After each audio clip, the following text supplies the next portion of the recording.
Anekal block ನಿಂದ ಸರ್ಕಾರಿ ಕಿರಿಯ ಪ್ರಾಥಮಿಕ ಶಾಲೆ ಇಂದುವಾಡಿ ಈ ಒಂದು ಶಾಲೆಯಿಂದ ಬಂದಿದ್ದೀನಿ. ಮೊದಲಿಗೆ ಕಲಿಕೋಪಕರಣಗಳ ಬಗ್ಗೆ ಮಾತಾಡ್ತೀನಿ.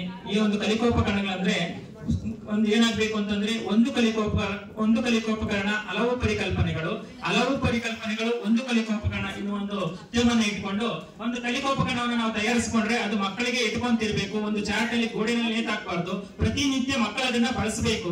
ಪ್ರತಿ ವರ್ಷ ಪೂರ್ತಿ ಒಂದು ಕಲಿಕೋಪಕರಣ ಹಲವು ಪರಿಕಲ್ಪನೆಗಳಿಗೆ ಸಾಕ್ಷೀಭೂತವಾಗಬೇಕು ಅನ್ನೋ ಒಂದು ಉದ್ದೇಶದಿಂದ ಈ ಒಂದು ಚಾರ್ಟ್ ಗಣಿತದ ಎಲ್ಲಾ ಮೂಲ ಕ್ರಿಯೆಗಳನ್ನ 1, 2, 3ನೇ ತರಗತಿಗೆ ಕಲಿಸಬಹುದು. ಅದೇ ರೀತಿಯಲ್ಲಿ ಇದೊಂದು ಸಂಖ್ಯಾ ಚಾರ್ಟ್ ಇಂದ ಇದು 1 ರಿಂದ 9999 ತನಕ 3 ತರಗತಿಯ ಮಕ್ಕಳು ವರ್ಷ ಪೂರ್ತಿ ಮುಖ ಬೆಲೆ, ಸ್ಥಾನ ಬೆಲೆ ಮತ್ತು ಆ ಒಂದು ಸ್ಥಾನಗಳ ಒಂದು ಮೌಲ್ಯವನ್ನ ಕಂಡುಹಿಡಿಯಬಹುದು. ಅದೇ ರೀತಿಯಲ್ಲಿ ಮಕ್ಕಳಲ್ಲಿ ಕಲಿಕೋಪಕರಣಗಳನ್ನು ನೋಡಿ ಇದರಿಂದ 0 ರಿಂದ 99ರವರೆಗೂ ಮಕ್ಕಳು ಸಂಖ್ಯೆಗಳನ್ನು ರಚನೆ ಮಾಡಬಹುದು. ಹಿಂದೆ ಸಂಖ್ಯೆ ಮುಂದೆ ಸಂಖ್ಯೆಗಳನ್ನ ಹೇಳ್ಬೋದು.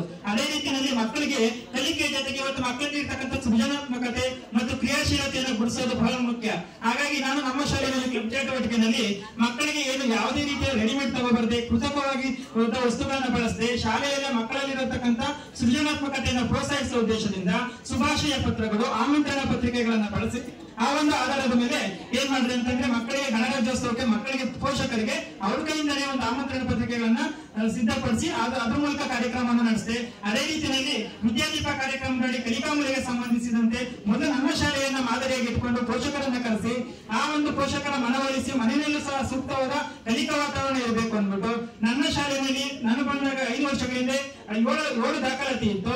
ಈ ಎಲ್ಲದರ ಒಂದು ಪ್ರತಿಫಲವಾಗಿ ಇವತ್ತು 26 ಮಕ್ಕಳು ಕಲಿತಿದ್ದಾರೆ. 95% ಮಕ್ಕಳು ನಮ್ಮ ಊರಿನವರು ಸರ್ಕಾರಿ ಶಾಲೆಯಲ್ಲಿ ಕಲಿತಿದ್ದಾರೆ. ಕೇವಲ 5% ಮಾತ್ರ ಖಾಸಗಿ ಶಾಲೆಗೆ ಹೋಗ್ತಿದ್ದಾರೆ. ಅದರ ಒಂದು ಪ್ರತಿಫಲವಾಗಿ 16 ಕುಟುಂಬಗಳಲ್ಲಿ 14 ಕುಟುಂಬಗಳು